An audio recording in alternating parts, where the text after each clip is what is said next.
ఎరాటపాలెం. ఎప్పటి వరకు ఆ ఊరు వదిలేసి వెళ్ళిపోయిన అమ్మాయిని చూశాను కానీ ఆ ఊళ్ళో ఉండడానికి వెళ్తున్న అమ్మాయిని మొదటిసారి చూస్తున్నాను.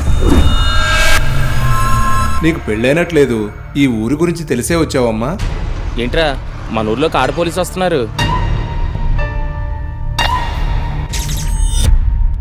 ఊరికి కొత్త కానీ డ్యూటీకి కాదు. కేసేంటో చెప్పండి. ఈ ఊళ్ళో పెళ్లి జరిగితే పొద్దు వాలకుండానే పెళ్లి కూతురు ప్రాణం పోగొట్టుకుంటుంది. ఇది ఊరికి పట్టిన శాపం. మీ పిచ్చి మూఢనమ్మకాల వల్ల ఇవాళ ఒక అమ్మాయి ప్రాణం పోయింది. 10 ఏళ్లుగా మా ఊళ్ళో మా కళ్ళ ముందు జరుగుతున్న నిజం. ఒక ఆడపిల్ల చనిపోతూ ఉంటే శాపమని కూర్చోమంటారా సార్?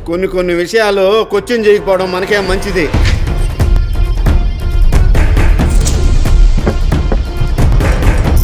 ఇక్కడితో ఆపేస్తే అందరికి మంచిది అనుకుంటున్నాను. నా ప్రశ్నలన్నిటికీ జవాబు దొరికేంత వరకు నేను ఈ కేసును వదలను.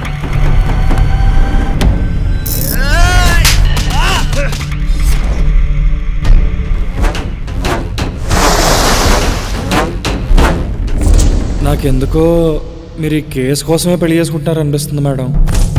మీ జీవితాన్ని పనంగా పెట్టడం సరైంది కాదు మేడం.